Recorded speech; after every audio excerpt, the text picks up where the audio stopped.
महाभारत के महायुद्ध के अंतिम चरण में जब पांडव विजय प्राप्त कर चुके थे, तब एक ऐसी घटना घटी जो इतिहास में अमर हो गई।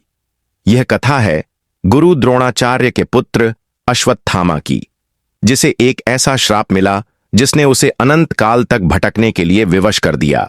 युद्ध के अंतिम दिनों में जब गुरु द्रोणाचार्य का वध हो गया, तब अश्वत्थामा विक्षिप्त हो उठा। अपने पिता की मृत्यु का प्रतिशोध लेने के जुनून में उसने एक भयंकर योजना बनाई। एक रात उसने कौरव सेना के बचे खुचे योद्धाओं के साथ मिलकर पांडवों के शिविर में घुसकर द्रौपदी के 5 पुत्रों का निर्दयतापूर्वक वध कर दिया। यह देख पांडव अत्यंत क्रोधित हो उठे और अर्जुन ने अश्वत्थामा का पीछा किया। पकड़े जाने के भय से अश्वत्थामा ने ब्रह्मास्त्र का प्रयोग किया।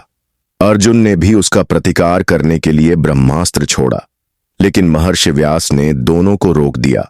उन्होंने समझाया कि यदि 2 ब्रह्मास्त्र आपस में टकरा गए तो संपूर्ण पृथ्वी का विनाश हो जाएगा। अर्जुन ने तुरंत अपना अस्त्र वापस ले लिया, लेकिन अश्वत्थामा ने इसे अभिमन्यु की पत्नी उत्तरा के गर्भ में पल रहे बालक परीक्षित पर केंद्रित कर दिया। यह देखकर श्री कृष्ण क्रोधित हो उठे। भगवान श्री कृष्ण ने अश्वत्थामा को कठोर श्राप दिया। हे अश्वत्थामा, तुमने एक निर्बल गर्भ पर प्रहार कर अति घोर पाप किया है, इसलिए तुम युगों युगों तक पृथ्वी पर अकेले भटकते रहोगे। तुम्हारे शरीर से सदैव रक्त और पीव बहता रहेगा।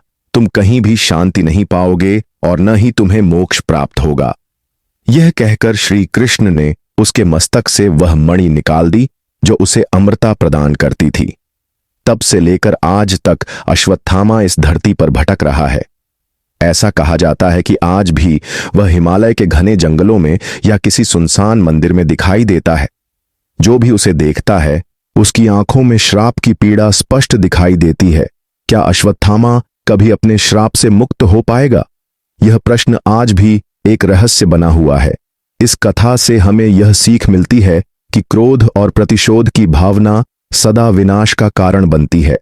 भगवान श्री कृष्ण का संदेश था कि जीवन में सदा धर्म का पालन करना चाहिए, अन्यथा उसके परिणाम भयंकर हो सकते हैं। यदि आपको यह कथा पसंद आई हो तो कमेंट करके अपने विचार अवश्य साझा करें। क्या आप अश्वत्थामा को क्षमा कर सकते हैं?